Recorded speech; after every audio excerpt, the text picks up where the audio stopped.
Bien, bonjour à toutes et à tous. C'est formidable de voir une salle pleine pour ce moment qui va être un des moments forts du festival.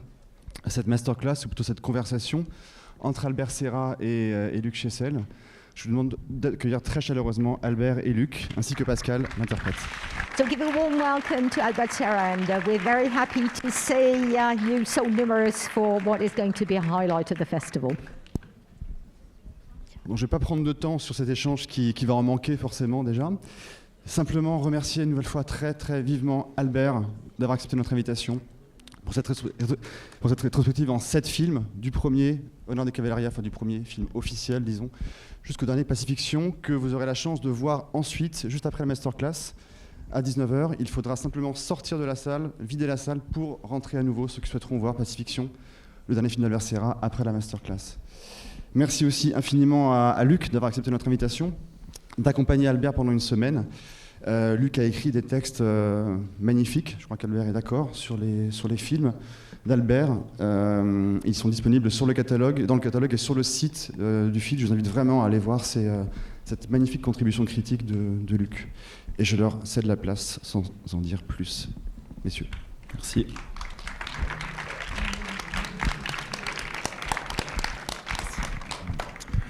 Bonjour tout le monde. Bienvenue à cette rencontre avec Albert Serra qui répond au doux nom de Masterclass.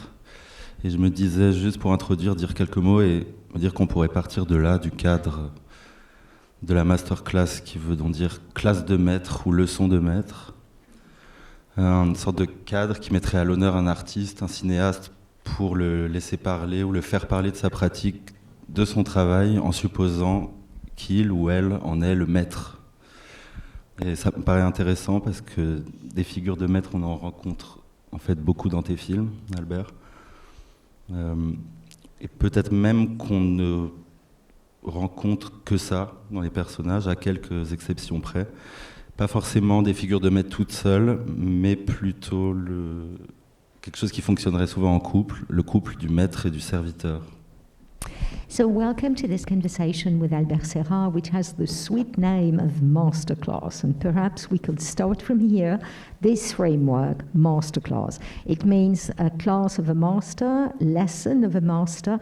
It is a framework that honors an artist, a filmmaker, to make him or her speak, or let him, her, or him speak about his or her practice, his or her work, and assuming that he or she is the master of the work. It seems interesting to me because, Albert, we seem to see a lot of master figures in your film, perhaps even only that, with a few exceptions, not figures who are alone, but who often function as a couple. It's the couple of the master and the servant. Par exemple, des Honneur des Cavaleria, ton deuxième film qui vient de passer dans cette salle de 2006, on avait Don Quichotte, le chevalier et son écuyer Sancho Panza, et en fait pas grand-chose d'autre que leur relation, la relation de ce couple. Dans l'histoire de ma mort, on avait Casanova et son domestique. Dans la mort de Louis XIV, bien sûr, c'est le roi Soleil joué par Jean-Pierre Léaud, avec autour de lui tous ses valets et toute la hiérarchie du premier valet du roi au dernier, et les médecins, et nous, le public, les spectateurs. Dans Liberté, on était avec tous ces aristocrates libertins du XVIIIe siècle et leurs serviteurs qui les aident à mettre en scène et établir des relations de maîtrise, de domination sexuelle, d'exercice du pouvoir, d'abandon à la maîtrise de l'autre. Et c'est un de tes films qui a le plus développé la prolifération de ce genre de relations entre maître et serviteur. So we just saw, as an example, Honor de Cavalleria, your second feature film in this very room this afternoon. There we had the knight, Don Quixote, and the squire Sancho Panza, and basically nothing more than their couple and relationship. In Histoire de ma mort, there was the couple of Casanova and his servant, and all the seductive relationships that the master establishes with the village girls. And in the death of Louis XIV, starred by Jean-Pierre Léaud, we had this Sun King and his valet around him, who themselves form a hierarchy behind the king's first valet, his doctors, and the viewers, the spectators. In Liberty, there are these 18th century libertines, aristocrats and their servants, and we witness all the relationships of domination and sexual submission that they establish on stage for their pleasure, the relationships of mastery, of exercising power, and of surrendering to the mastery of the other. And that might be the film, the very film where this relationship between the master and the servant is at the forefront. Bon, et maintenant, dans ton dernier film Pacifiction, que vous aurez la possibilité, la chance de voir ce soir à 19h, si vous voulez, on rend compte, pour raconter un peu à l'avance un peu les films de tout ce dont on va parler, ce haut-commissaire de la République, le préfet de la République française en Polynésie française de nos jours, joué par Benoît Magimel, et qui est aussi pris dans toutes ces relations de pouvoir locales, de maîtrise ou de non-maîtrise du jeu politique, jusqu'à ce que tout parte complètement en vrille. C'est un film incroyable. And then, we are glad and you're lucky enough to be able to see your latest film, because before its commercial release at 7 o'clock, if you wish so. Then this last film, Pacifiction, we meet nowadays a High Commissioner of the French Republic, who's played by Benoît Magimel. It took place in the French Polynesia, and he's caught up in local power relationships and in the image of power, all the staging that goes with it and which weighs on him and with which he struggles. Donc à première vue, on pourrait dire que tu filmes ce genre de relations, des relations de pouvoir, des relations entre maître et serviteur. Ce qui est en jeu, c'est la maîtrise, mais aussi tout ce qui pourrait échapper à la maîtrise, l'emprise, mais aussi tout ce qui pourrait échapper à la maîtrise. Parce que là, je raconte les sujets des films comme si c'était des films narratifs avec des récits conventionnels. Ça, c'est du côté du sujet, mais pour la forme, c'est là que ça se complique un peu tout de suite, parce qu'on a à la fois l'impression, quand on regarde tes films, qu'il y a quelqu'un qui exercerait un contrôle sur la manière dont ça s'organise dans le film, qui déciderait des formes, donc toi, un metteur en scène, un maître en scène qui exercerait son contrôle, et en même temps, toujours devant tous tes films, cette impression cette phrase d'Andy Warhol que tu as déjà citée, que les films se font tout seuls, dans une sorte d'indifférence et de liberté totale, une sorte d'abandon total, et c'est un peu le double truc que je vois pour commencer. And this applies to the themes of your films, and it also applies to their form and structure. But here again, it is a little more complicated than it seems. In front of your film, one has the impression that there is someone in control, a director or a stage master or director, a cruel master, perhaps, who exercises control over the form, over the character, and why not over us, the viewers, over the audience, so that there is an author who invites us into a well-defined and well-regulated space. And at the same time, that the film makes itself, I think, it's an expression of Andy Warhol about his films that you like to quote, without any control, just by having set up certain conditions, certain ideas of a possible story, a cast, and the minimal setting of a framework.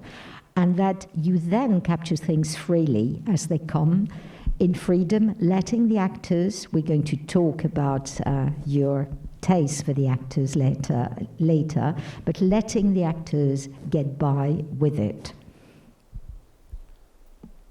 Donc aujourd'hui, si tu es le maître ou le master de cette masterclass, si tu es bien le maître de tes films, on dirait que tu es un maître un peu paradoxal. Et si ça te parle, j'aimerais bien que tu nous parles comme ça, de manière un peu générale à travers tout ça, de cette méthode un peu double et de la part de maîtrise et de non-maîtrise dans ton travail.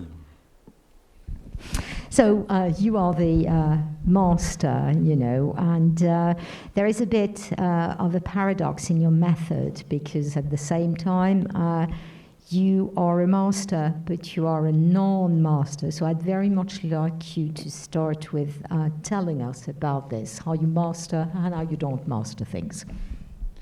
Bon, bonsoir à tous. C'est un point de départ assez intéressant parce que j'ai toujours pensé ça, en fait. Depuis que j'ai décidé, je m'ai auto-investi, comme j'ai dit ce matin, comme réalisateur, j'ai vu que j'avais une qualité qui n'était pas si commune dans les autres réalisateurs.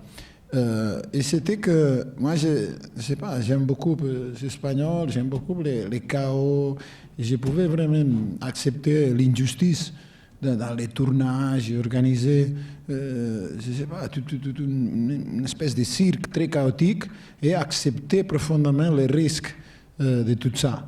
En même temps, pour passer des moments très joyeux, très drôles, très tendus aussi, et surtout avec ces conséquences d'injustice et de friction que tout ça implique. Et j'étais capable de le supporter, je sais pas, d'une façon très naturelle. Et ce qui devrait être habituel avec les réalisateurs, parce que non, un tournage, c'est déjà, par définition, un espace un peu chaotique, alors, bon, maîtriser un peu ça, c'est important. Mais en même temps, et ça, c'est ce qui j'ai compris tout de suite que c'était très rare, c'est que j'avais une capacité pour, pendant les montages, être extrêmement concentré et extrêmement analytique. Tu sais, vraiment au service de la logique interne des images, avec une extrême précision pour analyser les images et voir et les comparer et voir quels sont les points forts et les points faibles de chaque image et pourquoi. Et ça demande beaucoup de patience, ça demande beaucoup de compléments, comment dire, s'oublier, t'oublier toi-même parce que tu n'as plus de goût, tu juges que les images que tu vois, qui sont déjà faites, sont déjà fabriquées, sont déjà tournées, et tu te mets vraiment à l'intérieur, au cœur de ces images, et ton jeu, ton propre critère presque disparaissent. Et tu es vraiment en service. Alors, ça, on a vu qu'il y a des... Non, c'est pour ça qu'il y a ce que tu dis, le côté hors contrôle dans les images, qu'il y a une espèce d'innocence, toujours, une espèce d'imprévisibilité dans la durée des scènes, dans la réaction, dans les dialogues, un côté artificieux mélangé avec un côté organique, bon, des choses un peu... Et en même temps, après, tu sens qu'il y a un contrôle très strict au niveau de la forme, à cause précisément de ça, de ce processus analytique des images que je pense que j'ai porté. Ça m'étonnerait beaucoup de penser qu'il y a dans le monde, il y a 7 000 millions de personnes. Ça m'étonnerait beaucoup de trouver une seule personne dans le monde qui a porté ce processus si loin. Je pense que c'est impossible. Ah, bon, je vais raconter pourquoi. Je pense que c'est le bon moment de faire la pause. Sorry.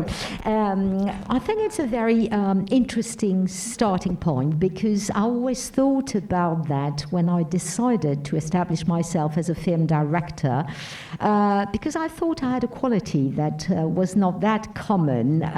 It was the fact of being able to cope with chaos, you know, to know what to do with it and to accept what goes with it, that is the risk, and at the same time being able to have a fun time with the others. And I think this should be a quality that filmmakers know how to deal with, because this is what a shoot is about, really, a chaotic situation. But this is for the maybe non-mastering things. But then at the same time, I have the capacity when I work on the edit of the film to analyze in a very precise and very concrete way all the images, you know, and I get into the logic of the images, forgetting almost completely about myself. And this is a very work of humility, to be able to actually see with or in the images that have already been made, what are the strong points and weaknesses. And in a way, when you're able to do this, your own criteria tends to disappear, And this is where you get, there's a dialogue, so therefore in my films, between something that is artificial and almost organic. And I think this has to do with the control of how you can analyze the images. And I really doubt that out of the 7 billion people on Earth today, that there is another person who has the same capability. Par exemple, je veux dire, dans le monde du cinéma, qui fait un film qui arrive à sortir en salle, ou qui existe, etc., je voulais dire ça. Il y avait, dans Pacifiction, par exemple, il y avait 540 heures de rushes. Non? Et 540, c'est beaucoup. Il y a beaucoup de possibilités. La possibilité combinatoire avec les programmes d'édition moderne, numérique, tu sais, c'est impossible. La capacité d'essayer réverbération, résonance entre une image et l'autre, la même organisation dramatique du film, les structures, les côtés narratifs, les dialogues. Par exemple, moi, depuis qu'on tourne cette 500 heures de russe, chaque jour, on envoie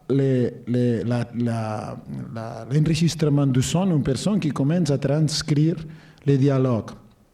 À la fin, le PDF imprimé de tous les dialogues du film, parce que sans ça, on ne peut ni imaginer qu'on ne pourrait jamais monter le film, ni commencer. Moi, j'y vais pas. Et la transcription des dialogues, par exemple, dans Pacifiction, c'était un PDF de 1260 pages. Imprimé, c'était comme ça, c'était le plus grand des roulants, du plus. Et sans ça, tout est complètement, analysé et étudié sur papier, sur image évidemment au début, mais sur papier plus tard. Parce que, comme tu veux monter une scène de 3 heures, où il y a 40 pages de dialogue, quand tu as vu 10 minutes, tu as déjà oublié ce qu'il a dit avant. Alors, c'est complètement imprescindible de monter tout sur papier. C'est un effort incroyable. On a passé ici à Marseille, et on a témoin de ça, peut-être aussi dans la salle, et on a travaillé 3 monteurs dans 3 unités séparées, avec toute la base, c'est cette transcription, et ça pendant 7 mois, 7 jours par semaine, sans arrêter ni un seul moment. Bon, on a passé un moment de Noël, mais à part de ça, non. C'est-à-dire, et en cherchant la logique interne qu'il y avait dans toutes ces images, et les possibles combinations qui pouvaient vraiment être les plus... rendre justice à la puissance de certaines images, que ce sont les meilleures, que ce sont les images que finalement on voit dans les films finis. Alors, mais tout ça, c'est un processus incroyable. Et toute part de cette transcription, il part aussi, évidemment, d'une note que je prends au début, où j'ai choisi ce que j'aime du film. Je regarde tous les rushes, moi toute seule, normalement, ça dépend peut-être des autres monteurs, et je note tout ce que j'aime avec les codes de ton. Mais c'est quelles choses que j'aime. Et après, j'oblige les autres monteurs et à moi-même, que je monte sur tous les dialogues, à monter en utilisant seulement ce que j'ai noté que j'aimais. Et j'aime des choses d'un ordre complètement divers, c'est-à-dire, parfois je peux aimer une image parce qu'elle est en couleur rouge, en couleur jaune, après j'aime ce dialogue, ici j'aime les visages qu'il fait, ou les gestes, ou là j'aime, je ne sais pas, les bateaux, ou je ne sais pas qu'est-ce que j'aime. Non, mais ça, je le fais très vite, et avec l'intuition, et ça donne aussi des cahiers de 300 pages, que j'ai fait à main, par exemple la photocopier. Bon. Et ça, c'est la base à partir de laquelle on pourra monter tout ça. Parce que sans ça, et ça, on fait des photocopies, on les met partout. Parce que si jamais il brûle la maison, c'est pire que si on perd. On n'y reviendrait jamais. Jamais on retournerait à monter les films. On serait trop fatigué, on dirait on ne peut pas. Alors, le plus important, c'est de ne pas perdre ça. Heureusement, aujourd'hui, avec l'ordinateur, la première chose que j'ai fait, c'est faire des scans avec la photo, tu sais, les mettre à l'iCloud. Et comme ça, on est tranquille. Mais c'est vraiment assez effrayant. Oui, alors en fait, pour Pacifiction, il y a... Sorry about that. So for Pacifiction, we had 540 hours of rushes, okay? So that is an enormous number of possible combination of images, you know, things that could resonate, things that could go with the structure, the dialogue, the narration. So the way we work is that we actually transcribe all the dialogues of the rushes, and we put everything on a PDF. The print of the PDF was 1,260 pages, you know. And this enables us to analyze everything, and then we will have, it's absolutely necessary, you know, to do it this way, because otherwise, if you were actually trying to just do the edit of 40 minutes dialogue, for instance, but after 10 minutes you would have just forgotten what was at the beginning. So everything has to be scripted. So we script the dialogues, we get this document, and the editors, 3 different unit of editors, have worked 7 months, 7 days a week, except for a break at Christmas. And each of them is we all try to search the internal logic of the images. We try to, when we do the edit, to actually respect the power that is in the images. All this work actually starts with my personal note of the first, I would say, edit. I mean, I would choose out of all these hours of rushes, I start by watching the images and I take notes on all the images I like. And I can like the images for very many reasons. It can be because of, I like the red, I like the yellow, because there I like a face. On the other one, I like the dialogue, or I like a boat. God knows what but it comes very intuitive. And I take those notes, and I had about 300 pages of personal notes showing or stating all the images that I really liked. This is an extremely precious document that we certainly do not want to lose. So, I did a scan very quickly and sent it on the cloud. And it is from this document that the editors are going to work on the first phase of the film. That is, they are just going to do a first edit from these images that I really liked. And from there on, we will continue the work. Que regarder 540 heures de rush, imagine, si toi tu regardes 6, 7, tu dois prendre les notes, arrêter, analyser un peu déjà. Si tu fais 7 ou 8 par jour, tu sais, 10 jours, 80 heures, c'est 3 mois. Que regarder les images. C'est un effort et c'est super ennuyant. C'est incroyablement dur à faire. Et, cette fois, par exemple, on était tellement pressés parce qu'on disait il faut finir le film et ça y est, d'avoir une copie pour montrer à Cannes. Et on était tellement de la pression, on était sous pression. Et j'ai fait quelque chose que je ne devrais pas faire, je n'ai jamais fait avant, mais j'ai mis les 3 caméras, parce qu'il y a toujours 3 caméras, et je l'ai mis dans un grand écran, les 3 caméras synchronisées en même temps, mais j'ai regardé comme ça. Dès que je voyais quelque chose un peu intéressant, bon, après, j'ai regardé caméra par caméra. Mais simplement, sinon, on n'aurait jamais fini.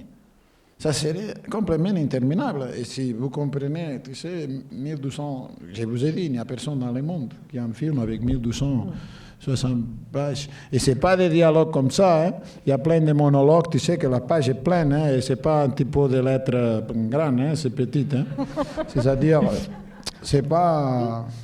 Yeah, I mean, basically, when you've got those 540 hours, if you want to look at all those images carefully, I mean, it's a very long and very boring process, really. You know, you feel that it's never going to come to an end. And I have to confess that this time I did something I'd never done before. That is, we always shoot, or at least with this film, we shot with 3 cameras.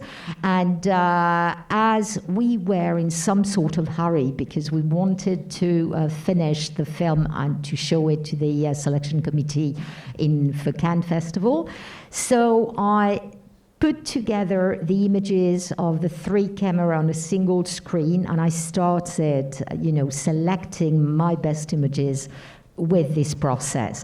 And it helped, really, but it is the first time I did it this way. Et tout ça pourquoi? Ah, pardon. Ok. Tout ça pourquoi? Parce que ça, c'est le point intéressant. Pourquoi faire tout ce travail complètement fou et énorme? Parce que c'est nécessaire. Mais pourquoi c'est nécessaire? Ça, c'est la vraie question, non? Et c'est très simple, parce que depuis le début, que j'ai commencé à tourner avec numérique, avec ce système de 3 caméras, tu sais, avec opérateur indépendant, avec 3 petites caméras, toujours avec des zoom lenses, jamais d'optique fixe. J'ai jamais tourné un seul plan dans ma vie avec une optique fixe. Alors, je ne comprends pas comment il y a un réalisateur dans le monde qui arrive à tourner avec une lens fixe. Il n'y a aucun avantage, et tous sont désavantages. C'est complètement absurde, une perte de temps. La qualité, la différence de qualité, c'est presque invisible pour les 99,999999999 personnes du monde. Alors, bon.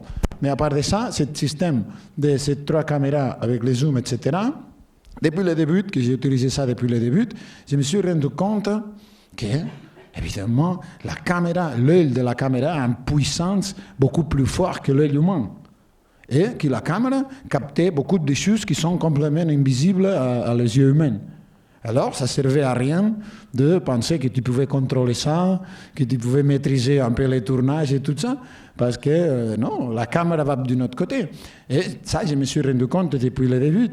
C'est pour ça que je suis tranquille quand je décide de mettre des KO, de me communiquer avec les acteurs, même avec les techniciens, de mettre de la pression aux acteurs simplement pour m'amuser, de les faire souffrir, de créer l'injustice partout.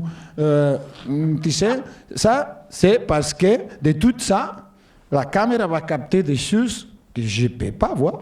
Même si j'étais là super concentré, personne pourrait, parce que c'est trop sensible. Et quand on comprend surtout les caméras numériques, les qualités de les caméras numériques, on se rend compte que ça, c'est comme ça. Surtout si on tourne de cette façon. C'est-à-dire, l'œil de la caméra a une qualité, par exemple, il ne se fatigue jamais. Non? Moi, je te regarde à toi, et au bout de 15 minutes, je serai fatigué. Ou pendant ces 15 minutes, je n'aurai pas toujours la même concentration, c'est très difficile. Mais la caméra, non, elle ne se fatigue jamais. C'est-à-dire que quand il y aura une petite dramaturgie, une petite, tu sais, oscillation, une petite hésitation dans tes yeux, moi, je ne le verrai pas en direct. Mais avec les rushes de la caméra, dans les montages avec les tons, moi, je vais voir tout ça. C'est à travers les yeux de la caméra. Alors pour moi, depuis le début, je n'ai jamais regardé une seule image de mes films avant la fin du tournage. Jamais. On n'a jamais utilisé un combo, jamais. Moi, je m'en fous de ça. C'est la caméra qui s'occupe d'enregistrer, c'est pas moi. Alors, tu sais, quand je vois dans des making-of des réalisateurs qui sont là en train de regarder les combos, non, et en train de regarder la réalité, non, la réalité, les sets, et après, ce que la caméra a filmé, je dis, ça, c'est de la tautologie. Tu sais, c'est une perte totale de potentialité, de potentiel de la caméra, et une perte totale aussi de la potentialité des yeux humains. Parce que les yeux humains, évidemment, ils ont des autres qualités que la caméra n'a pas. Non, les yeux humains, je ne sais pas, peuvent anticiper les mouvements, peuvent faire des jugements esthétiques. La caméra, l'œil de la caméra ne fait pas des jugements esthétiques, et ne sait pas si un plan est beau ou pas beau, ou est moche, ou la composition n'est pas belle. Mais pour la captation de toute une subtilité de dramaturgie presque infinie, et que ce qui donne la complexité, que c'était une autre de mes obsessions, et je te laisse, l'idée de que la caméra et le cinéma ne peuvent pas réduire la complexité de la vie. Tu sais, ça, c'est atroce, non, de faire des films pour simplifier. C'est comme des films pour enfants, non, que c'est la sensation qu'on a toujours aujourd'hui, non, c'est Tu vois des séries, tu vois des films, et c'est comme fait par l'algorithme. Tous sont exactement égaux, tout politiquement correct, tout est prévisible. C'est des algorithmes qui ont fait les films, ce n'est pas des personnes. Yeah, but the key question is, why do you do all this? And the answer is you do it because it is necessary. But why is it necessary? I mean, this is the very question, When one uses 3 cameras at the same time, 3 small cameras, but only with zoom lenses, never ever have I used a fixed lens, and I don't even understand why some film directors use fixed lens, because I really see no advantage whatsoever. And when people say that, working with the zoom and working digital actually does not render or has not a sufficient quality of the image, I think this is not true, because there's only, or let's phrase it differently, 99.99999% of the people are not going to be able to perceive the alteration of the quality of the image. This is, what the camera is able to capture is invisible to the human eye, really, and this is why I've stopped thinking that I can master and control everything, and this is why right from the start I felt I had to be able to work with chaos, that I had to be able to work without communicating with my actors nor with my crew sometimes. I had to be able to be deadly unjust for people, make my actors suffer if I feel like it, because all this is going to create things that the camera is going to be able to seize, and this is going to be key for the dramaturgy of the film. The camera is never tired. If I was looking at you for 15 minutes with my eye, then I would get tired. I'd start blinking, The camera doesn't. The camera seizes directly and never gets tired. This is why also I absolutely never look at the images before we finish shooting, and I sort of wonder what are the film directors seeing, when they actually try to look at the set and look at the combo, or just to look again only at the combo, when we see them in the making-ofs of the film, in the bonuses of the DVD of their films. I just wonder what they see, because the potential that the camera has is incredible. But the human eye has different qualities. The human eye can anticipate movement. The human eye can have an aesthetics judgment. The human eye can decide whether or not the composition of a frame is beautiful, But this is it. I think the camera has the capability of seizing the complexity of things, which is one of my obsession. And there's no way that that can be reduced, And this is why we just have to go. We have to serve the images that the camera has seized. Et comment le faire avec le maximum de vraiment profiter de cette potentialité de caméra, comment le faire, non? Et depuis le début, tu sais, je me suis petit à petit rendu compte, évidemment, c'est un système qui a évolué légèrement, mais c'est surtout que ça sophistiqué beaucoup. Mais l'idée d'utiliser 3 caméras, je l'ai compris depuis le début aussi, parce que c'est une idée assez essentielle que j'ai après les années avec Jean-Pierre Léo, c'était une découverte très grande de voir que la raison de tout ça. Non? Moi, j'ai trouvé que 3 caméras, c'était mieux, parce que tu mets une caméra ici, tu mets l'autre là, tu mets l'autre là, caméra avec des zooms, avec tout petit. Moi, j'ai jamais des assistants caméra. Dans mon tournage, ça n'existe pas ce rôle. Tu sais, c'est chaque opérateur qui prend sa caméra et les trépieds, et le directeur de la photographie, à part de préparer la lumière, il est opérateur d'une caméra aussi. Alors, il y a un minimum de personnes. Et on est 3 caméras. Non? Et qu'est-ce qui se passe avec les acteurs? Parce que ça, tu sais, c'est lié aussi à l'idée de la vulnérabilité. Parce que si la puissance de la caméra, de cette qualité de la caméra doit être vraiment efficace, l'acteur doit être le maximum de vulnérable. Ça, c'est la clé. Comme les mettre les plus vulnérables possible, non, en face de la caméra.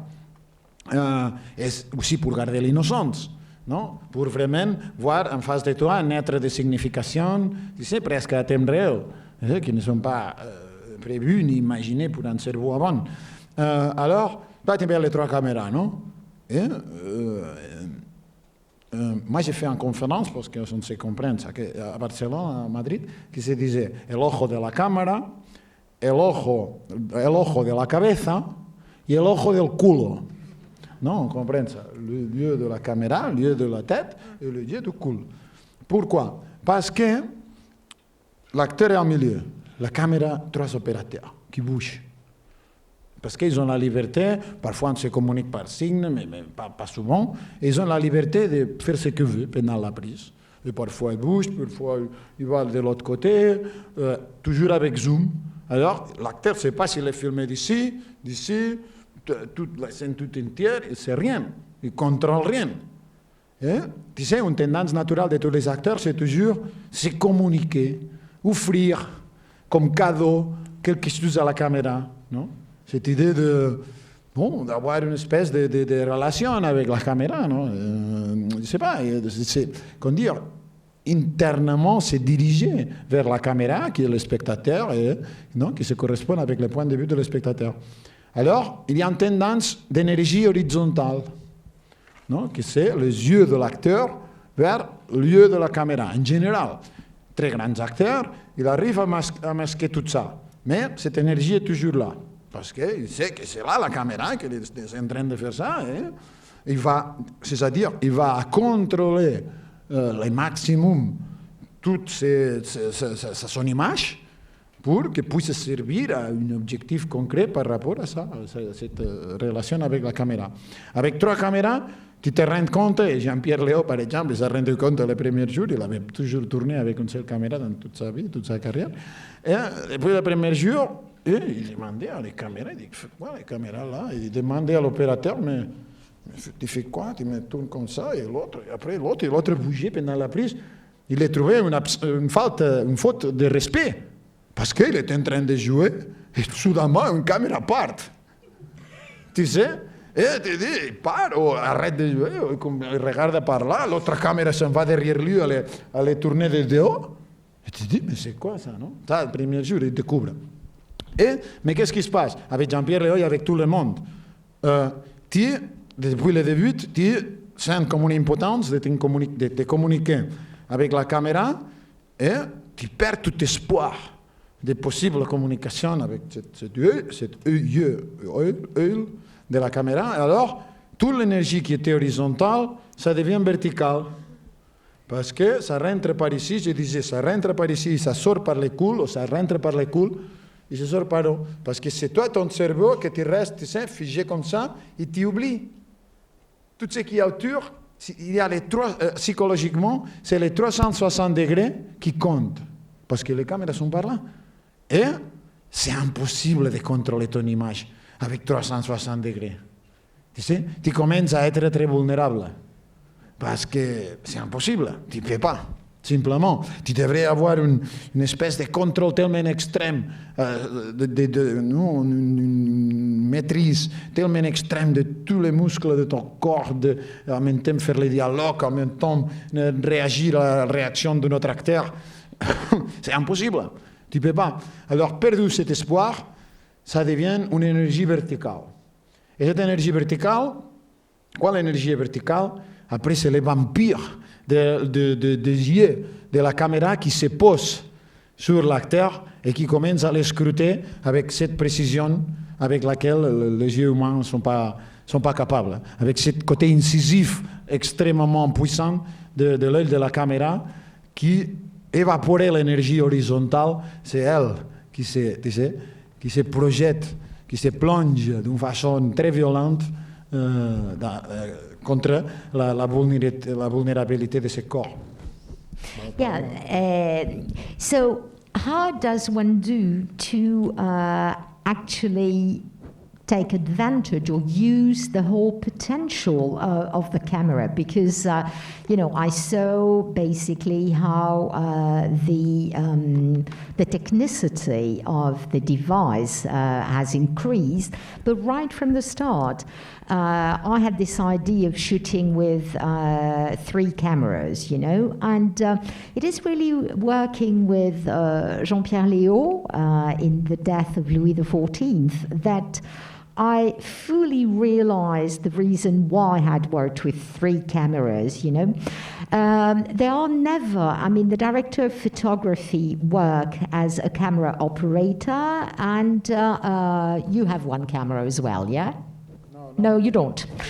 Okay, and I have 2, the DOP is an operator, and there are 2 other guys or women. And what happens with the actor? Basically, the actor usually wants to, and they always speak about this, the actors, they always say that they want to have a special relationship with the camera. They want to get in touch with the camera. They want to enter a conversation with the dialogue. Something it's something that they always put forward. But then this connection with the camera means that the energy that the actor have is a horizontal energy. But with 3 cameras, the actor really doesn't know what the camera is looking at, basically, And it means that basically there's a change, and Jean-Pierre Léaud said it on the very first day of the shoot. He had spent all his career being shot by 1 single camera, and there he didn't know where he was, and he didn't understand why. He asked the operator what he or she was filming.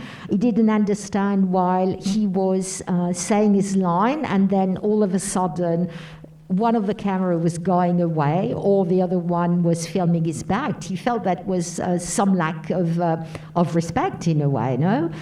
But then, as the actor doesn't know who and where he's filmed, basically he becomes more vulnerable, and there's a change in his energy. His energy becomes entirely vertical, and it's like if there were a flow, literally going from the head to the arse, or reversely to the arse, from the arse to the head.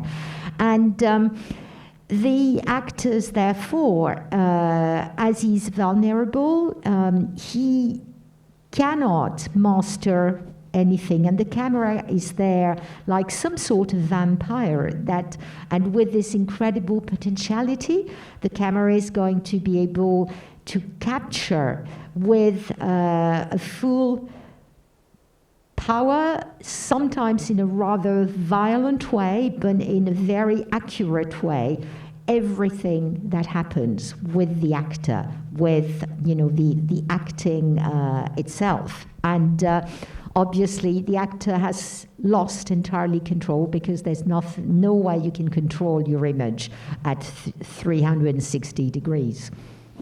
Et pourquoi la vulnérabilité, c'est le point clé, non? C'est comme aller en arrière. Parce que c'est la seule façon que j'ai arrivé à trouver de garder l'innocence.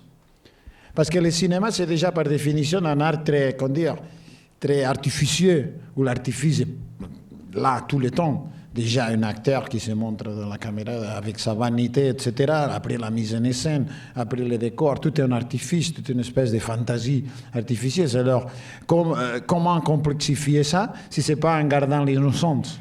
Moi, je n'ai pas trouvé un autre moyen de les rendre plus, plus intéressants que de cette façon.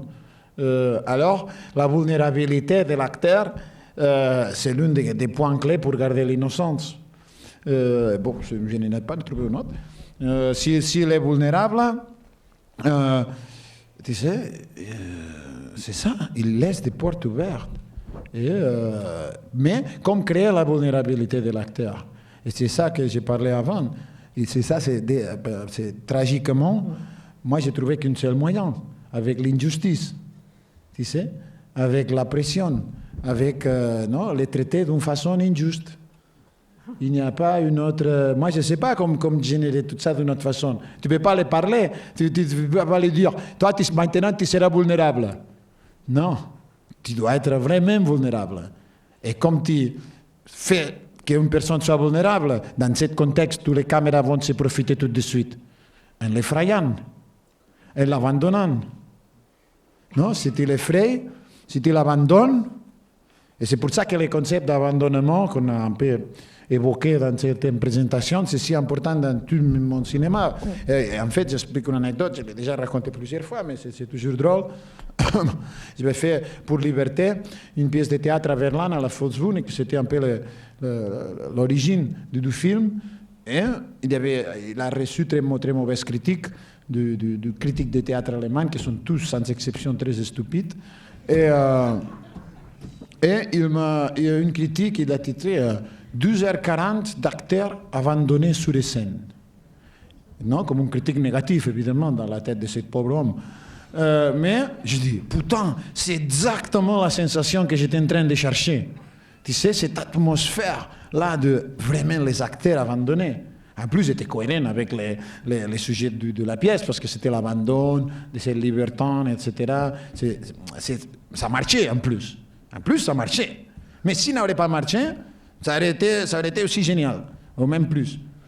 Mais cette atmosphère qu'on trouve très rarement, tu sais, dans les films, etc., c'est ça, c'est que où la vulnérabilité, ça a mis au cœur de la présence, non, de les corps ou de la psychologie de l'acteur, et ici, ça devient innocent une autre fois. Et tout devient innocent, parce que ça se contamine assez rapidement. Ça se propage assez rapidement, cette innocence, parce qu'il y a une injustice initiale, mais après, ça devient légèrement joyeux, d'une certaine façon, de l'acceptation de ta propre vulnérabilité.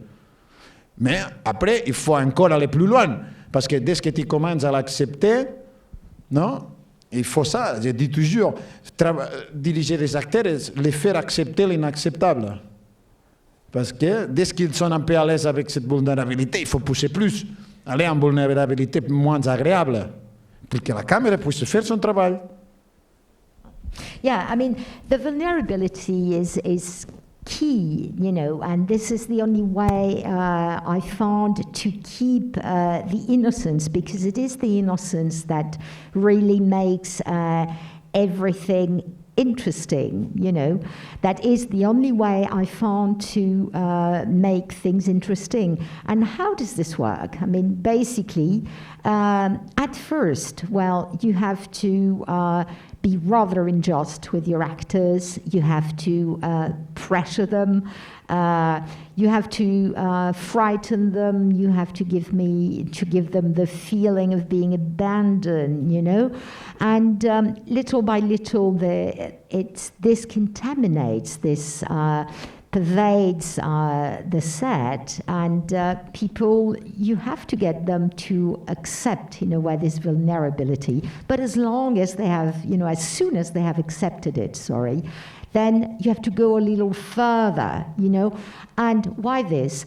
Just because you want the camera to be able to capture all this, you know.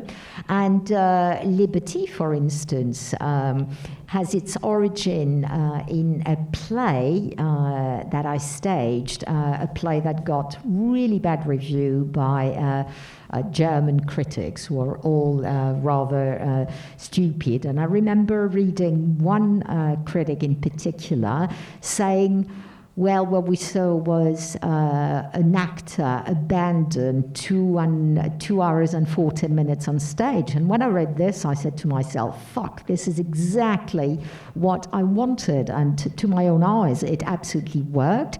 And it was great. And maybe it would have even been greater if it had not worked as well as it did, you know.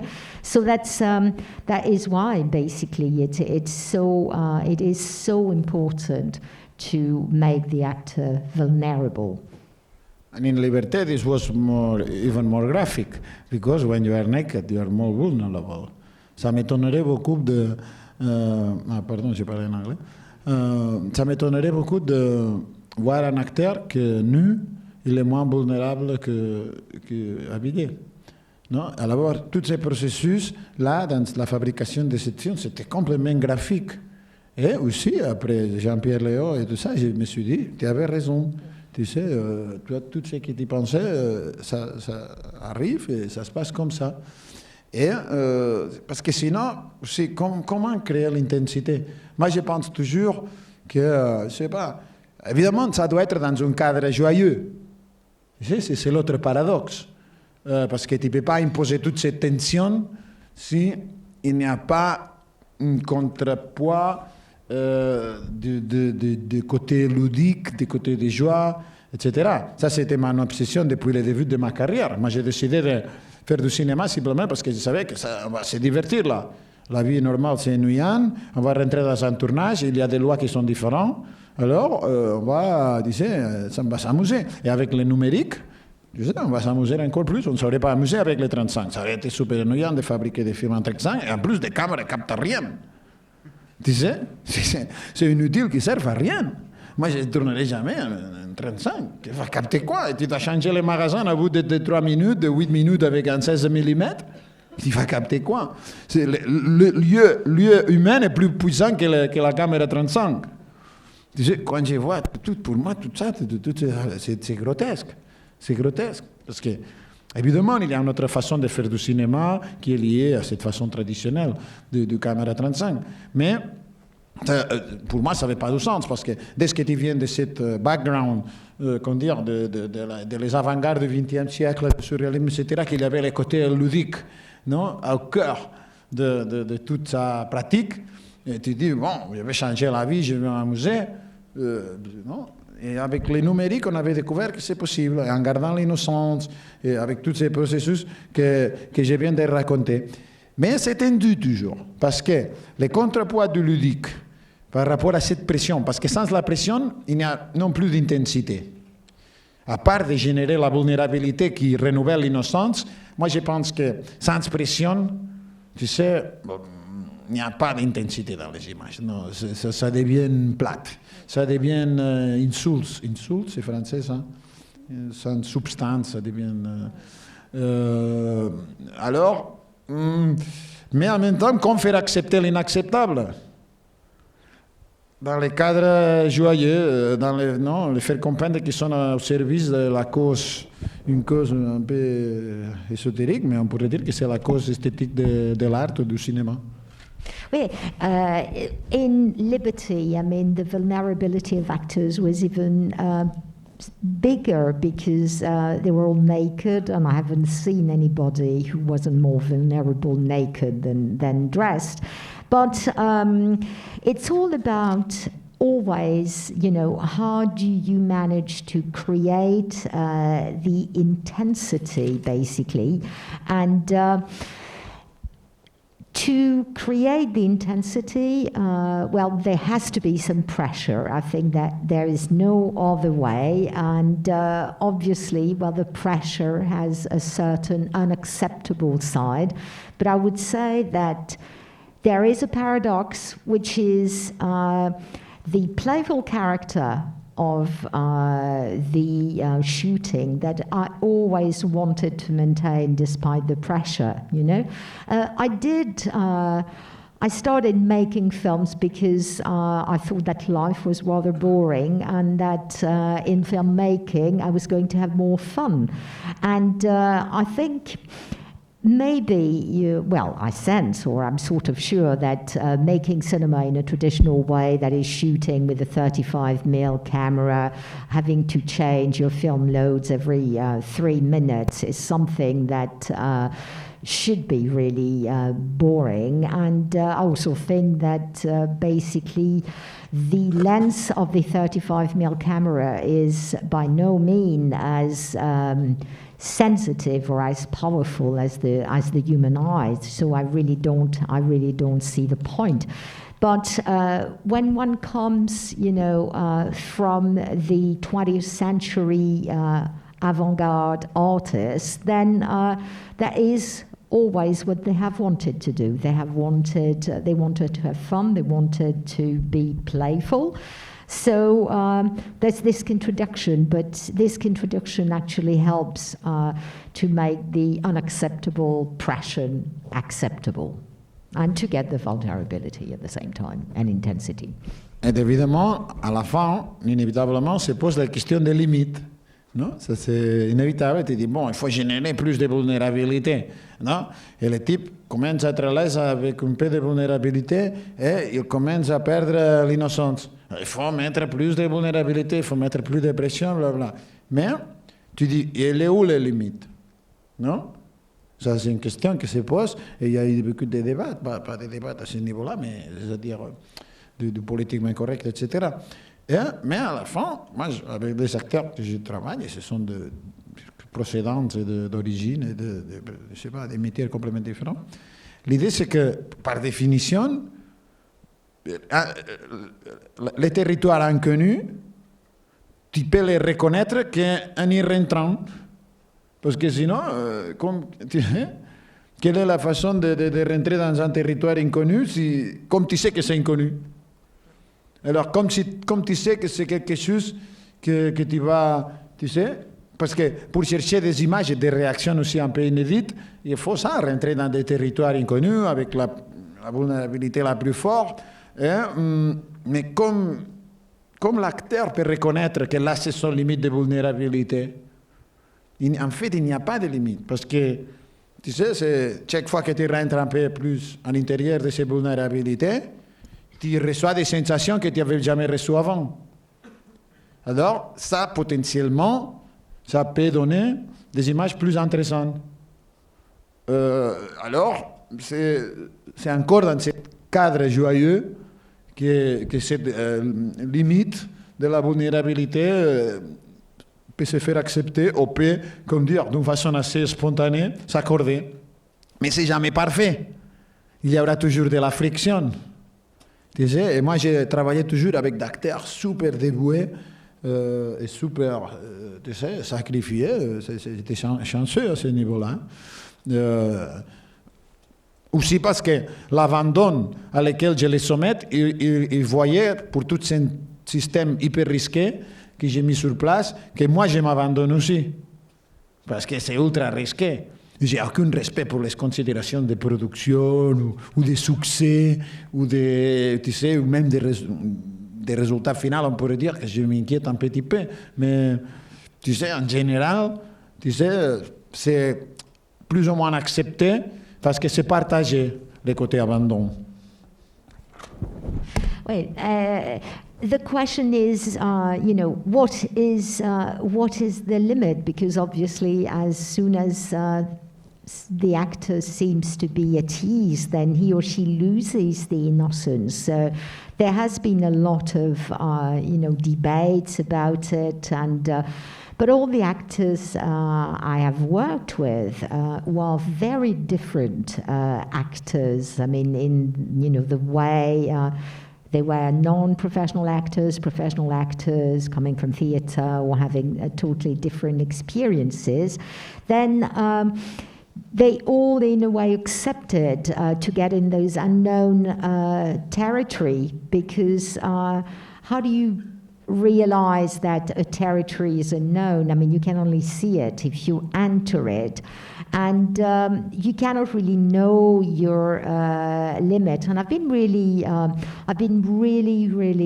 lucky because the actors I've worked with accepted the sacrifice, and they were extremely devoted.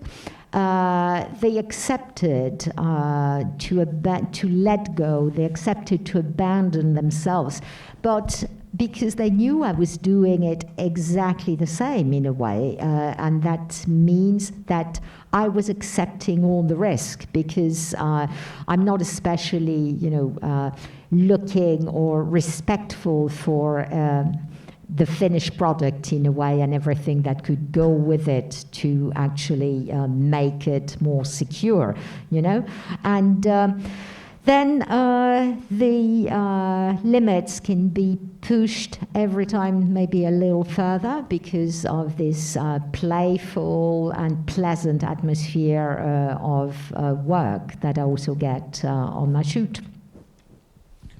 Et c'est pour ça aussi que, tu sais, c'est un sujet qui m'a commencé à intéresser en atmosphère, en circonstances, que c'est évidemment dans la liberté, mais dans les autres films, un peu avant, Singularity, il y a beaucoup de ça, que c'est l'idée de la nuit.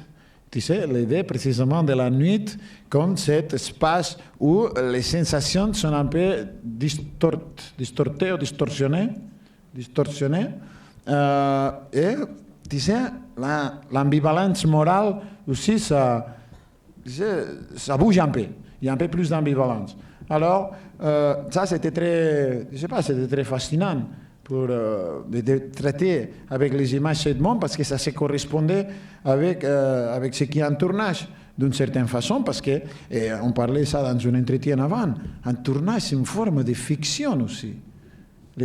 Même si il est où tu sais, la frontière entre la personne, l'acteur, c'est-à-dire, c'est la personne avec la vanité de se sentir tourné, ça c'est la définition d'acteur pour moi, je l'ai fait moi, et je pense que c'est génial, et les personnages, où est la frontière, non, de ces trois dimensions? C'est difficile à marquer parce que tous les acteurs profitent d'expériences personnelles comme personne. En même temps, tu sais, tu ne réagis pas de la même façon que si un directeur très connu qui te dirige ou c'est un directeur moins fort ou moins connu. Tu sais, comme acteur, il y a aussi un changement, non? Et aussi, évidemment, par rapport au personnage que tu peux faire bouger d'un côté ou de l'autre.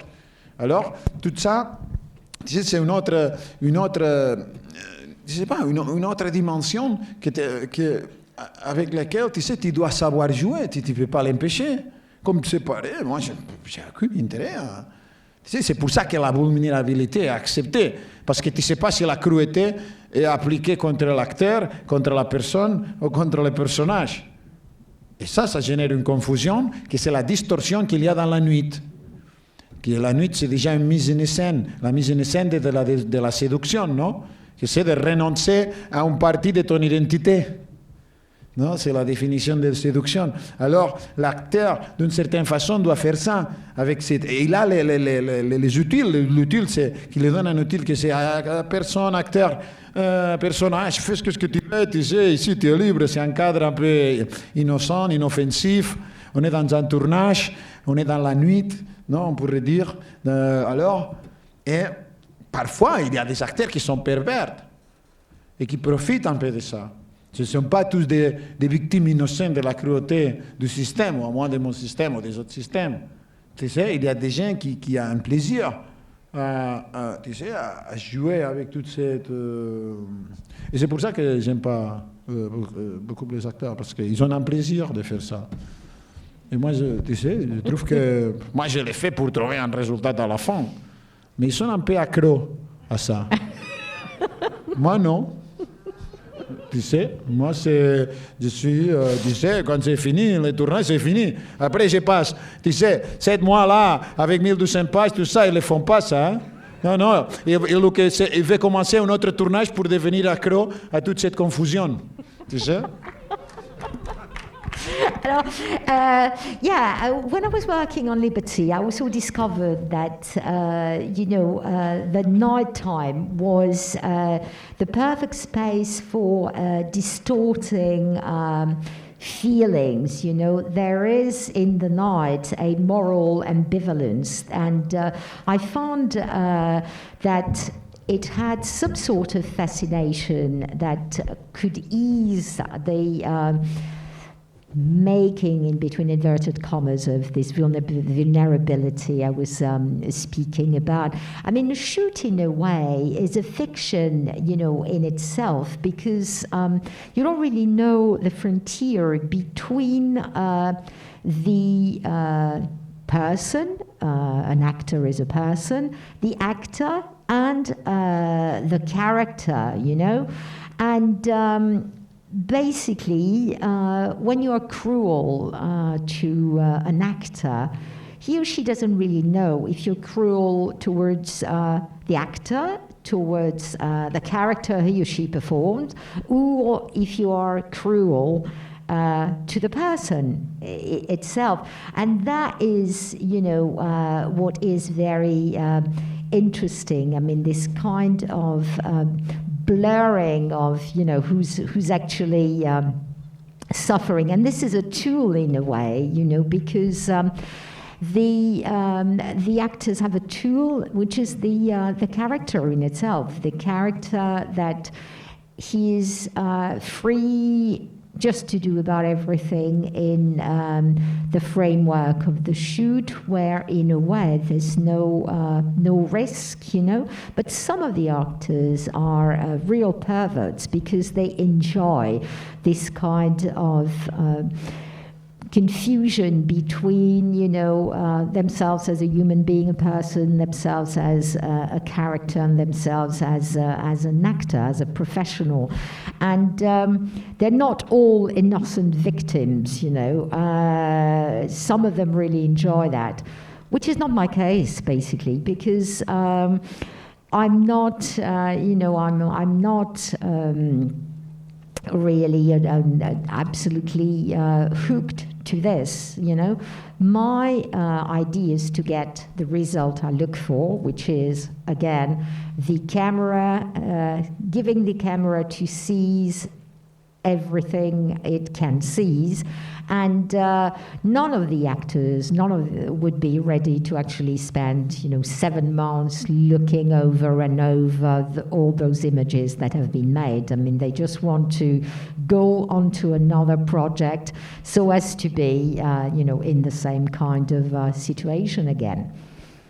Après, il y a des... Ça a l'air d'être un peu excessif, mais après, il y a des petites stratégies dans tout ça qui aident aussi, et qui sont très simples et qui sont qu'on comprenne avec le temps, pour essayer de garder l'innocence, etc., sans, tu sais, le côté tellement excessif que je viens de raconter, qui doit être là, et comme menace ou comme réalité, parce que sinon, s'il n'y a pas cette menace, ça ne marche pas. Mais, évidemment, la fabrication s'est faite de plein de moments plus,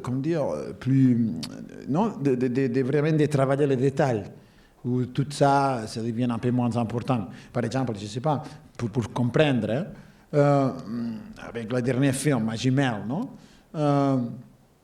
il était là, et je lui dis, Benoît, on va faire, parce qu'il dit, on va faire avec l'oreillette un peu. Non, peut-être c'est possible, tu te mets l'oreillette, comme ça on te dit le dialogue, et toi, tu sais. Il dit, wow, que vous voulez. Bon, je fais l'oreillette, je fais ce que vous voulez. Je dis, moi aussi, comme tu préfères. Et il dit, bon, bah, ça y est. Il essaie l'oreillette. Et par exemple, je lui mets l'oreillette, non? Et c'est quelque chose, j'avais fait fait un film avec oreillette, ce sont des sonneurs. Et j'avais l'habitude de ça. Et je savais comment ça marche, un peu. Mais ce qui est assez bizarre et assez rare pour lui, je lui dis absolument rien. Il sait déjà. Non. Je le souffle. Non. Souffle. Non. C'est-à-dire que je lui dis rien parce qu'il n'a pas lu le scénario, ou très fragmentairement. C'est presque rien de son personnage. ne sait rien de ce qu'il fait, de qui sont les autres acteurs, de ce qu'il doit. Et je lui dis, à toi tu vas là et on verra, à toi tu fais le dialogue. Alors, toi tu répètes les dialogues que tu vas entendre. Et il doit répéter des dialogues. Non, il est habillé, tout ça, bon, ça a l'air qu'on est en train de tourner un film, non? Il est habillé comme personnage, blablabla. Et il commence à dire, bon, je ne sais jamais quand on commence, quand non, mais quand même, commence à avoir des phrases dans l'oreille, très rapides. Alors, qui ça demande aussi, parce que c'était une autre forme de perdre, tu sais, cette verticalité de la concentration, dès que tu poses l'oreillette, tu ne peux pas te concentrer à regarder la caméra. Hein? Tu dois concentrer un peu ici, à écouter, entendre bien et essayer de répéter ce que tu entends. Alors, mais il ne sait rien.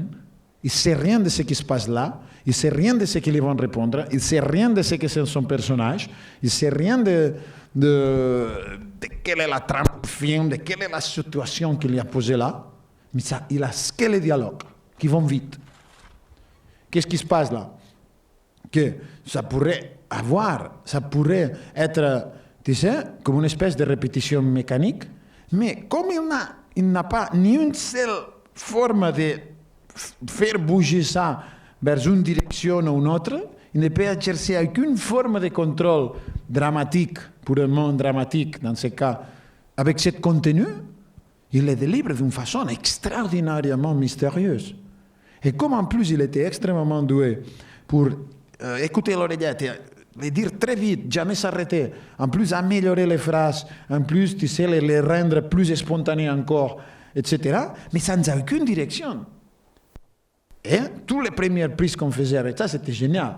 Après, on disait, bah, on va faire une deuxième prise avec des variations, tout ça. Il avait déjà tout compris, parce qu'avec les dialogues, il avait compris qu'est-ce qui se passe là. Alors, tous les deuxième, troisième répétitions, on a découvert ça avec le montage. Parce que là, comme je disais, les yeux ne sont pas capables de marquer cette différence. Tu peux avoir la sensation, mais en plus c'est difficile à juger cette sensation, à faire confiance à cette sensation. Mais après on comprenait. Et c'est toujours cette idée de, tu sais, d'une façon de les rendre vulnérables, de garder l'innocence pour que le dialogue puisse être vraiment plus intéressant, plus complexe et qui ne tombe pas facilement dans les clichés. Et c'est pour ça que j'ai dit, tu vois, ça Pacifiction. Moi, j'étais à Cannes et j'ai vu des autres films. Et tout ça, et j'ai trouvé que tous les autres films sont pour les enfants, à côté de ça. Parce que, tu sais exactement qu'est-ce qu'il dit, qu'est-ce qu'il représente le personnage, qu'est-ce qu'il y a là, qu'est-ce qui va arriver, tu sais, tu comprends tout de suite. Là, tu ne comprends rien.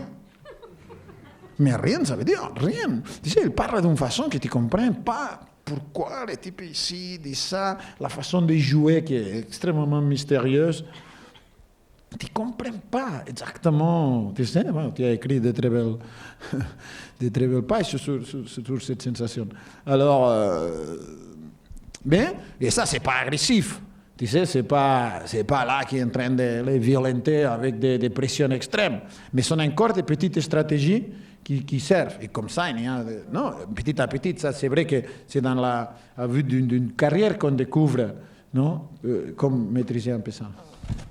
Yeah, I mean, obviously, there are also small strategy, to actually obtain this innocence, and this you understand, obviously, throughout time with experience, and you can work on small details. And I'll give you an example, which is the way I worked with Benoît Magimel on Pacifiction. I offered him to work with an earpiece. I mean, usually for actors, it's like, a lack of consideration, and it really means that you think they're not very good if you give them an earpiece. And in fact, he didn't know anything about, what were the other actors going to do. He didn't know the storyline, and what he got, I said to him, I gave him, in fact, just the dialogues in the earpiece, but said very quickly. And that was incredible because he obviously, you know, as he didn't know those dialogues before, the only way he could deliver those dialogues was actually to do it rather in a rather mechanic way and very mysterious as well. And he was very gifted for this because there was a real way of rendering or repeating the dialogues I told him in the earpiece very quickly, at the same time in a rather spontaneous way and in a mysterious way, you know. And what happened was that the first takes were great, you know, and the second or third one were not as good because in those second and third takes, he had understood, obviously, what it was all about. And with the dialogues, he'd understood the story, what was going on, what the others were going to do. And the fact that the superiority of the first takes, we only realized when we watched the rushes, you know, and that proves again the capacity that the camera has to seize things that the human eye cannot see. I mean, on the set, it was just a sensation that the second and third takes were not as good as the first one, but it became obvious when we were able to look at what the camera had captured, you know. And I mean, this was not, you know, it was a little strategy. It was not aggressive, and you know, it did work. And I have to say that this was the way I had found to make the dialogues more interesting. And I have to confess that I went to Cannes with the film, and all the other films I saw, to me, were films for kids, you know? They were so obvious. I mean, right from the start, you knew what it was about, what was the situation, what was the story going to be like, etc. And which is not the case in Pacifiction. In Pacifiction, you just don't know. You don't know why the guy is there. You don't know why he says that. Everything is a great mystery.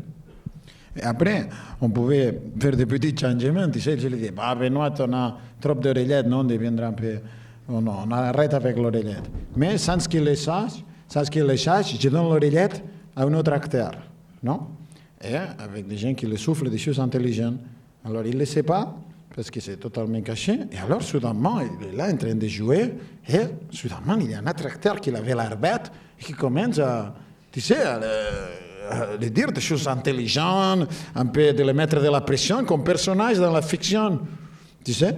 Et lui, il commence à s'embêter, parce qu'il n'a plus de ressources pour combattre ça, même comme acteur. Alors, il se retrouve encore dans une autre position de vulnérabilité étrange, sans savoir pourquoi.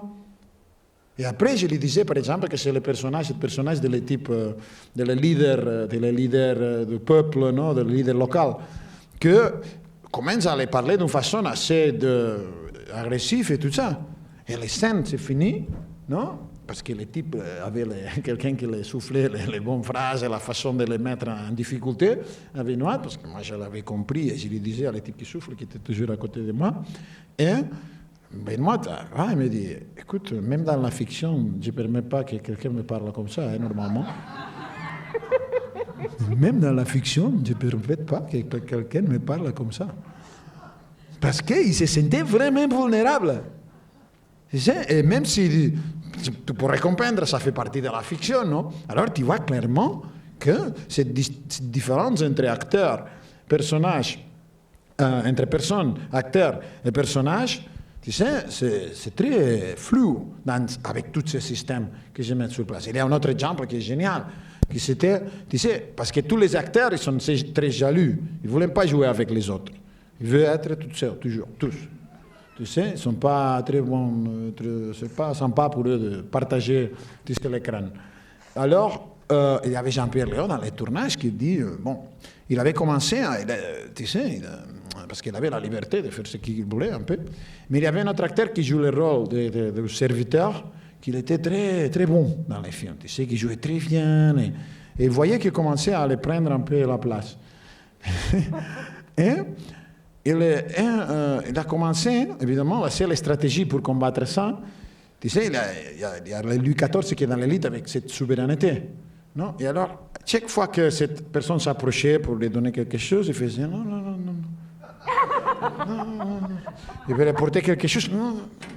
Disait quelque chose, regardait de l'autre côté et parlait avec un autre. Tu sais, tout. Et ça commençait à monter pendant, 2-3 jours, de plus en plus, jusqu'à le point que moi j'ai commencé à avoir peur que le film soit impossible de tourner parce qu'elle voulait qu'être toute seule. Non? Et c'est arrivé à un point presque de tension humaine. Non, parce qu'elle ne voulait pas que personne s'approche. Et surtout cette personne qui était importante pour le film. Et à la fin, c'était tellement tendu qu'à bout de 3-4 jours, on était dans les dîners. Et moi, j'étais assis là, il y avait Jean-Pierre, il y avait cette Marc, que c'était le nom de l'acteur, Masserini. Et à un moment, Jean-Pierre il disait, écoutez, Marc, moi, je sais que c'est un peu difficile, mais moi, j'ai rien contre vous. Hein. J'ai rien contre vous. Hein. Vous prenez pas mal. C'est cette Blouin. Blouin, c'était le nom de la fiction du personnage de Marc. Il disait, c'est cette Blouin que je ne peux pas supporter. Et toi, tu dis, putain. Tu sais? Alors, lui, comme personne, il se sent obligé à s'excuser. Parce qu'il avait porté les choses jusqu'à une tension. Et il justifie son mauvais comportement comme personne, parce que c'était évident, dans la fiction, c'est-à-dire que c'est le personnage de Blanc qui ne peut pas supporter, mais tout le fait pour vanité d'acteur. Tout ça, tout a commencé pour sa vanité, de ne pouvoir pas supporter un autre acteur qui joue si bien que lui. Alors, et là c'est constant, tu sais, dans les films, ce mélange complètement, tu sais, flou de cette dimension. Et c'est passionnant d'une certaine façon, parce que quand tu es là, comme je suis, dans les côtés observation, moi je suis un spectateur de mon propre film dans les tournages. Je n'interfère pas, je n'interviens presque pas. En fait, dans tous les derniers films, moi par exemple, si je regarde ce qui se passe dans les sets, je vais très loin et je ne vais pas entendre les sons, les dialogues. Et si jamais je vais écouter ce qu'ils disent, je tombe dedans et je ne vais pas voir ce qu'ils font. Je n'ai jamais l'image complète de ce qui se passe. Jamais. Dans les derniers films déjà, dans les derniers 3 films ou 4. Je préfère que la moitié, soit les sons, soit l'image. Bon, excusez-moi. Oui, j'avais plus de crayon. In fact, there are other ways as well. Like I was mentioning the earpiece that I used to have Benoît Magimel working, but this earpiece was not always with him because after a moment, I just had to change strategy.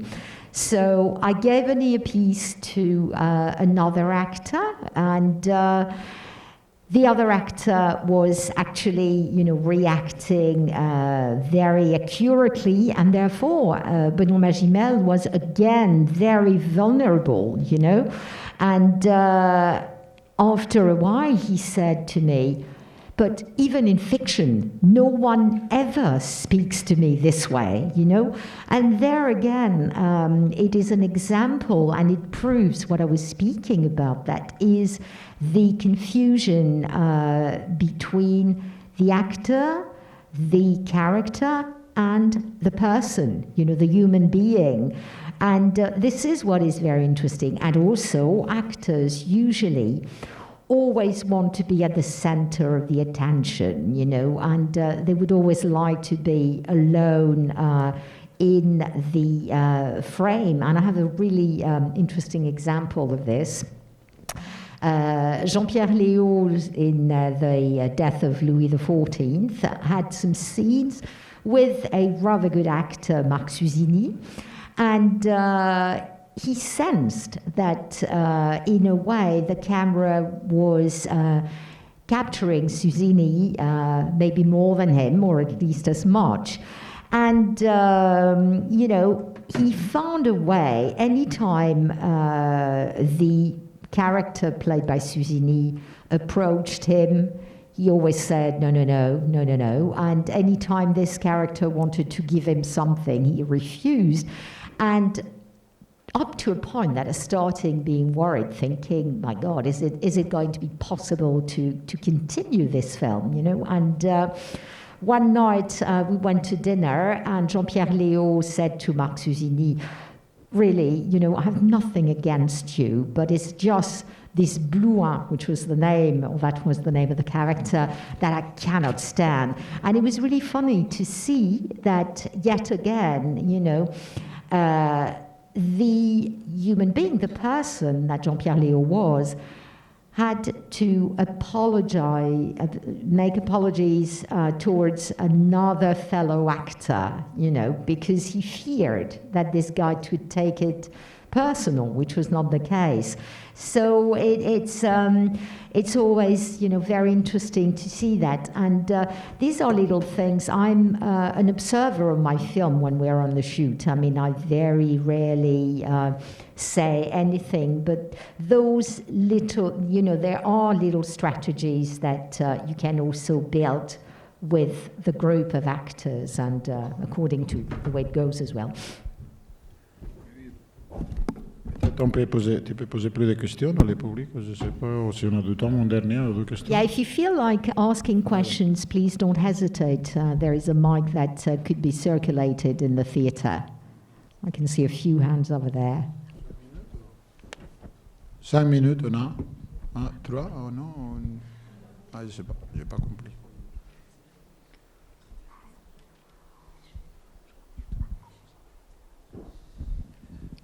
Bonsoir. Je me demandais, avec tout ce que vous avez raconté à propos de vulnérabilité et tout ça, vous parlez de beaucoup d'acteurs, et je me demandais à quel point c'est quelque chose qui pouvait s'appliquer ou pas à des non-acteurs, en fait. Est-ce que vous travaillez avec des acteurs non professionnels? Et est-ce que, parce qu'eux aussi parfois ne peuvent pas avoir cette maîtrise peut-être de leur image, ils ne savent pas trop ce que c'est, est-ce que c'est quelque chose qui développe peut-être au fil du tournage et du coup qui ne vous intéresse pas parce qu'on retrouve moins cette innocence? Mais comment vous vous positionnez par rapport à des non-acteurs? Moi, j'aime l'hétérogénéité maintenant. Je trouve que c'est plus intéressant de mélanger les acteurs avec les non-acteurs, parce qu'avec ce système, vous avez compris que ça se nivelle. Tu sais, la technique de l'acteur professionnel, ça devient assez inutile avec tout ça. Cette idée de vulnérabilité, 3 caméras, alors, professionnel, non professionnel, la différence se réduit beaucoup au niveau des prestations. Et c'est plus drôle, parce que ça fait, ça, au niveau humain aussi. J'aime mélanger des acteurs très connus, tu sais, Magimel avec mon acteur gros qui a joué dans tous mes films. Moi, j'adore ça, tu sais. Ça m'amuse de le faire. Et, je sais pas, alors, moi, j'aime variété, non? Plus excentricité, on pourrait dire. Dans les choix des acteurs. C'est vrai que les castings, on n'a pas parlé de ça, mais c'est très important, parce que le casting, c'est la clé de tout. Parce que c'est ce qui permet tout ce que j'ai raconté. Une mauvaise casting, une seule mauvaise choix de casting d'une personne, tu sais, peut empêcher tout le système relais. Alors, c'est vrai que c'est basé sur une petite bonne intuition, aussi humaine, aussi au niveau des caractères des gens, non, faire un petit jugement, et choisir les gens qui sont... Il y aura toujours des tensions inévitables, mais ça, tout le monde accepte. Tu sais, tout le monde, ça, on est là, perd les préjugés, tout le monde s'adapte. À moi, dans mon cas, dans ce cadre, comme je disais, ludique ou joyeux. Yeah, I mean, I really like now mixing up actors and non-actors. I mean, I think I like the variety it gives me. I think as well that with my way of working, the technicity that professional actors have becomes, you know, useless in a way, so everything sort of blends, and I like the eccentricity in a way that it gives. we didn't speak about casting, which is, the very start. It's the key element because, in a way, this is only if you do a good casting that things are going to work together. So, in a way, it has to do with human intuition and the capacity to whether or not see if the characters of the people you're thinking about will be compatible in a way. I mean, there are always some frictions, but you can also, with the playfulness, play with this. Tous les acteurs, j'étais chanceux aussi, bon, j'ai choisi, mais tout étaient des personnes très très bien. Ma jumelle, très sympa, personne très agréable. C'est vrai que les acteurs, ils sont très sympas avec les réalisateurs. Hein. Avec les autres, ils sont un peu moins sympas. Mais en général, on peut dire que tout le monde que j'ai croisé dans ma vie, c'était des gens formidables, en général, du point de vue humain. Hein. Yeah, I have to say that, I've been lucky in a way, but all the actors I came across have always been really nice. Well, actually, actors are always nice with the director. They're not always as nice with the other people. But I've been lucky. I think all the people I rubbed shoulders with in my life were really nice. Merci. C'était la masterclass d'Albert Serra.